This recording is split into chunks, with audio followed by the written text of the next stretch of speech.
नमस्कार। आज हम बात करेंगे एक ऐसे नाम की, एक ऐसे महान व्यक्तित्व की जिनके बिना शायद भारतीय संस्कृति और ज्ञान का जो पूरा ढांचा है वो अधूरा होता। जी हाँ, हम बात कर रहे हैं महर्षि वेद व्यास की। अच्छा, शुरुआत एक सवाल से करते हैं। हम सब गुरु पूर्णिमा मनाते हैं, है ना? पर कभी सोचा है कि ये दिन आखिर मनाया क्यों जाता है? ये सिर्फ एक त्योहार नहीं है, इसके पीछे एक बहुत बड़ी वजह है, एक बहुत बड़ा नाम छिपा है।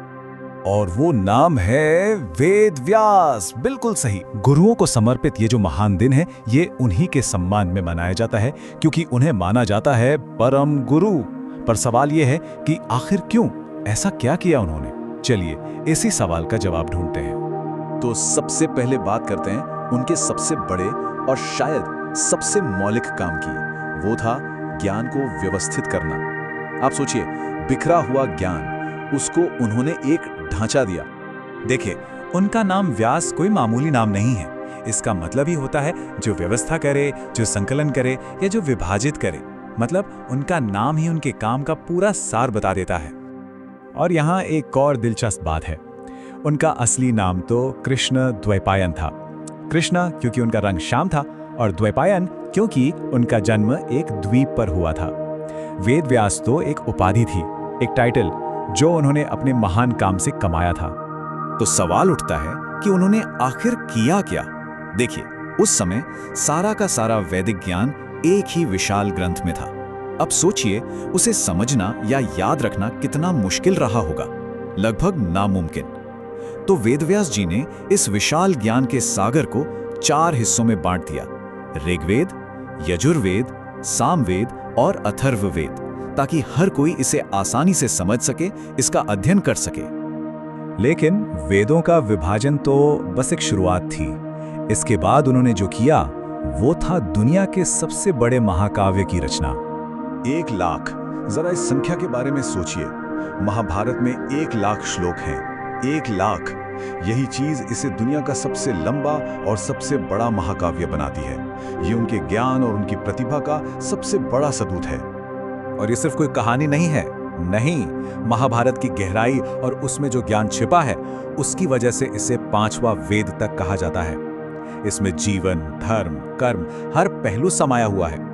लेकिन रुकिए, बात यहीं खत्म नहीं होती।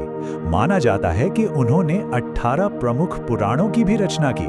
सोचिए, भागवत पुराण, विष्णु पुराण जैसे ग्रंथ, उनका जो साहित्यिक योगदान है वो सच में अतुलनीय है। अब कहानी में एक बहुत ही दिलचस्प मोड़ आता है। वेद व्यास सिर्फ महाभारत के लेखक नहीं थे, नहीं, वो उस कहानी का एक बहुत ही अहम हिस्सा भी थे। ये बात जानकर बहुत लोग हैरान हो जाते हैं। वेद व्यास ने जिस कुरु वंश के युद्ध की कहानी लिखी है ना, वो खुद उस वंश के जनक थे। मतलब उन्होंने कहानी सिर्फ लिखी नहीं, बल्कि उसकी शुरुआत भी की। असल में धृतराष्ट्र, पांडु और विदुर, महाभारत के ये जो तीनों बड़े किरदार हैं, वो उन्हीं के पुत्र थे। और इन्हीं से आगे चलकर कौरवों और पांडवों का वंश बढ़ा। तो एक तरह से देखा जाए तो वो अपने ही परिवार की कहानी लिख रहे थे। तो आखिर में हम उनकी विरासत को कैसे समझें? देखिए, वेद व्यास सिर्फ एक कवि या ऋषि नहीं थे, वो एक महान दार्शनिक थे। और उनका संदेश आज भी उतना ही प्रासंगिक है। अगर उनके पूरे दर्शन को सिर्फ 3 शब्दों में समेटना हो तो वो होंगे ज्ञान, धर्म और कर्म। उनका मानना था कि यही जीवन के 3 सबसे बड़े स्तंभ हैं और इन्हीं के संतुलन से जीवन सफल होता है। और यही वजह है कि उन्हें इतना सम्मान दिया जाता है। उन्हें आदि कवि यानी पहला कवि कहा गया, उन्हें सर्वश्रेष्ठ गुरु माना गया। और जैसा कि हमने बिल्कुल शुरू में बात की थी, उनका जन्मदिन ही तो गुरु पूर्णिमा के रूप में मनाया जाता है। वो सचमुच भारतीय संस्कृति की एक बहुत मजबूत नींव है।